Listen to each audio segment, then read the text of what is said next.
Assalamualaikum warahmatullahi wabarakatuh. Pada kesempatan kali ini kita akan belajar bagaimana menggunakan aplikasi atau sistem operasi aplikasi, misalnya Microsoft Word, Excel, kemudian Paint, kemudian Corel Draw, Windows Media Player, dan aplikasi yang lain. Sistem operasi itu misalnya Windows 10, Windows 7, Windows XP, macOS, Linux, Ubuntu, Red Hat, dan seterusnya. Yang pertama kita akan belajar bagaimana mengetahui seluk-beluk aplikasi. Paling umum adalah kita memanfaatkan help atau pertolongan yang sudah disediakan oleh pembuat aplikasi, atau yang nanti yang lebih lanjut nanti kita bisa mencari di mesin pencarian seperti Google, Yahoo, Bing, DuckDuckGo, dan yang lainnya. Contohnya di sini kita akan membuka help di aplikasi Word ya. Biasanya untuk mengakses help kita tekan F1. Jadi di sini F1. Misalnya kita sedang buka Word, kita pencet F1, maka dia akan membuka help untuk Word tersebut. Jadi kalau misalnya kita membuka yang lain, misalnya kita mau buka misalnya di sini ada Mozilla, kita tekan Fn, kita pencet F1, maka dia akan mencari help untuk Mozilla itu gitu. Di sini untuk helpnya tampilannya nanti bisa bermacam-macam, nanti bisa dieksplorasi ya untuk aplikasi yang lain. Nah, di sini contohnya offline. Jadi ternyata di sini ada offline, ada langsung dari office.com. Jadi misalnya office.com berarti dia langsung langsung terkoneksi ke servernya helpnya Office. Kalau kalau from your computer berarti offline, jadi tidak perlu koneksi internet. Jadi seperti itu. Ternyata tidak ada help yang tersedia di komputer ini, sehingga harus membuka helpnya langsung di office.com support atau harus online gitu. Ini adalah tampilan help dari microsoft.com. Misalnya kita akan belajar tentang shortcut. Ketik saja di sini shortcut, kemudian enter. Ya, di sini ada banyak ya shortcutnya, karena kita fokusnya baru di Microsoft Word, maka kita buka saja keyboard shortcut yang ada di Office. Nah, kemudian nanti tergantung sistem operasinya, apakah Windows, macOS, iOS, dan seterusnya itu. Kemudian dipilih keyboard yang mana. Misalnya di sini keyboard shortcut in Word. Di sini ada banyak penjelasannya, ya. Nanti bisa dibaca. Nah, di sini ada frequently used shortcut. Jadi shortcut yang sering dipakai. Jadi untuk membuka dokumen menggunakan Ctrl O, untuk membuat dokumen baru Ctrl N, untuk menyimpan dokumen Ctrl S, dan seterusnya itu ada di situ. Jadi nanti Anda bisa menghafalkan beberapa shortcut yang kira-kira penting ya. Nah, ini untuk ribbon nanti juga ada di sini. Shortcutnya seperti apa. Kemudian ini ada tabs ya. untuk ribbonnya. Kemudian shortcut yang lain yang dapat digunakan. Misalnya ini move cursor one word to left, control left, control right, control up, control down, and home. Kemudian page down, page up, ini ada control page up, control page down, nanti bisa dicoba-coba. Nanti Anda bisa membuka misalnya teks yang banyak, word yang banyak teksnya, nanti bisa coba ini ya, kontrol ini, page up, page down, dan seterusnya, ini bisa coba nanti efeknya seperti apa. Misalnya ini untuk preview and print dokumen, nanti Ctrl P untuk ngeprint ya misalnya. Ctrl Alt I untuk switch print preview dan seterusnya. Mungkin kita coba beberapa.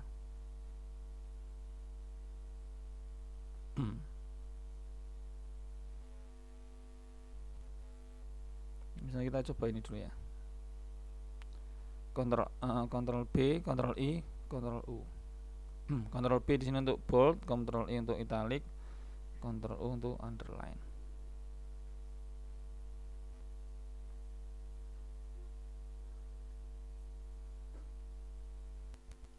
Formatnya dihilangkan dulu ya. Ctrl B, maka dia akan menjadi tebal. Kemudian Ctrl U, dia akan menjadi underline. Ctrl I, dia akan menjadi italic. Kemudian kontrol ini ya, kurung kotak, dia akan ukuran fontnya akan berkurang 1 poin. Kalau kontrol kotak yang ini nanti dia akan membesar 1 poin. Misalnya kontrol ini ya, maka dia pertamanya 11, nanti akan jadi 10 ya, 10. Ini lagi misalnya jadi 9. Ketika sebaliknya kontrol yang ini dia akan besar menjadi 10, kemudian kontrol ini dia akan menjadi 11.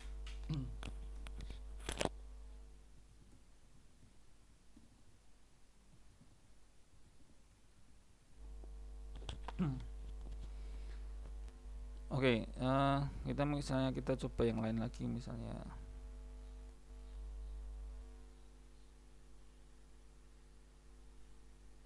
kita coba yang navigasi ya.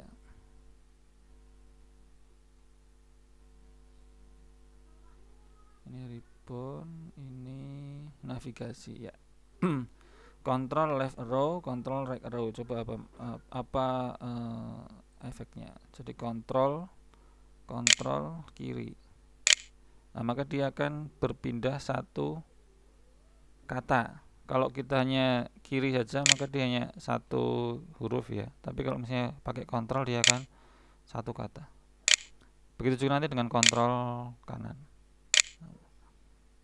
Termasuk nanti misalnya mau menghapus satu kata, nanti juga kontrol delete, maka dia akan menghapus satu kata. Oke, nanti untuk yang lain bisa dicoba-coba yang ada di help ini, silakan dimanfaatkan. Kemudian yang berikutnya help atau pertolongan sistem operasi. Nah, untuk yang saya gunakan di sini adalah Windows 10. Sayangnya untuk Windows 10 itu tidak ada fasilitas help yang dimasukkan di sistem operasinya, sehingga untuk mengakses help ya menggunakan website. Ini contohnya adalah di support.microsoft.com. Jadi nanti ini sama seperti yang ada di Word ini ya. Kita kembali ke depan.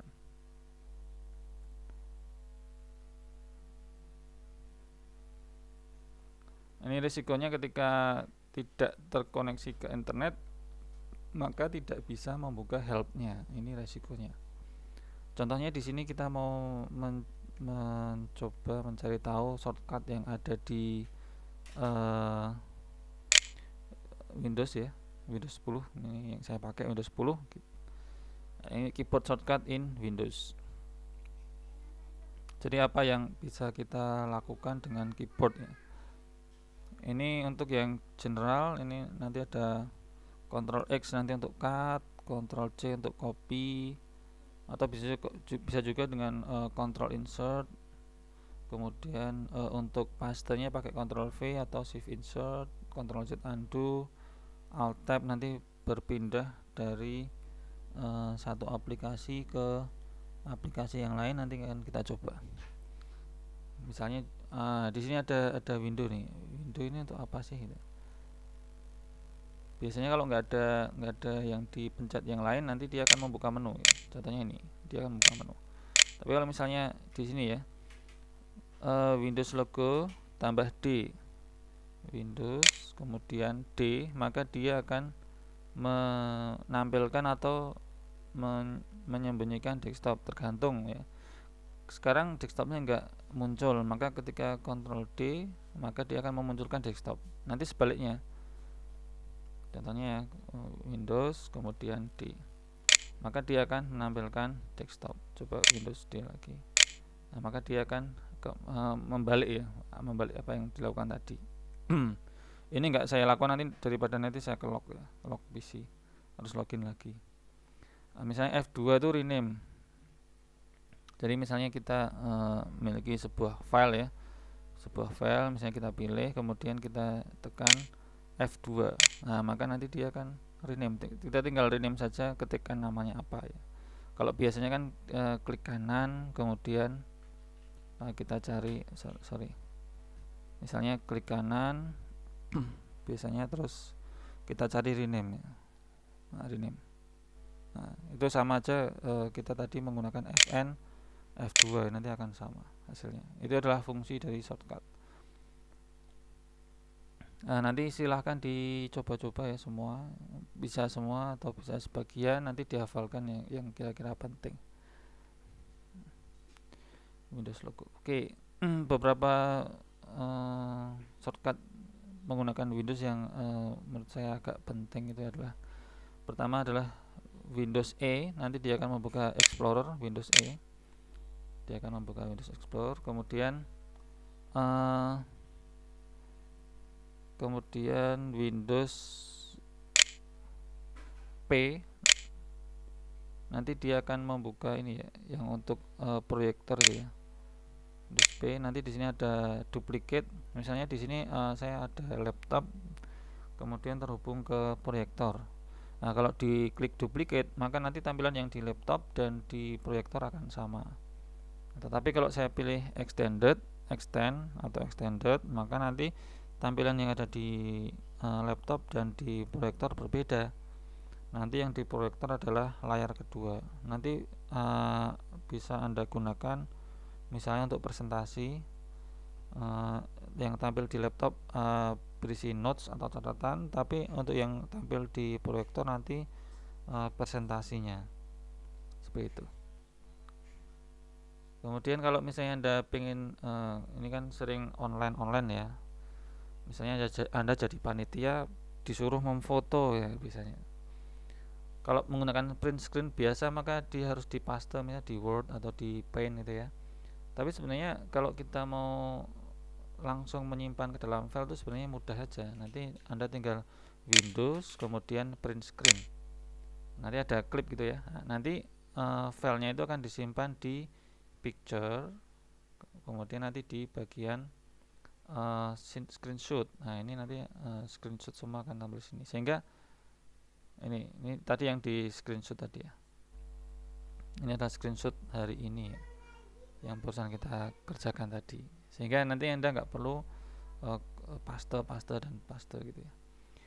Kemudian di sini ada Alt, kemudian Tab. Ini fungsinya adalah berpindah dari satu aplikasi ke aplikasi yang lain. Misalnya kita tab lagi, maka dia akan pindah ya.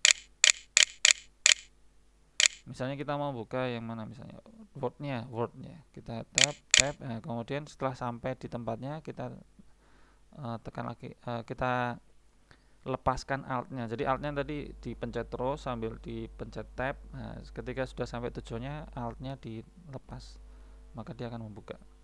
Ketika tekan alt lagi, tab lagi. Nah, kalau tab kan dia ke sebelah kanan. Kalau pakai shift, maka dia akan bergerak ke arah yang berlawanan. Misalnya kita lepas altnya, maka dia akan membuka. Seperti itu. Jadi silahkan dicoba-coba, baik shortcutnya maupun misalnya mau mencari panduan yang lain. Monggo dipersilahkan. Demikian, wassalamualaikum warahmatullahi wabarakatuh.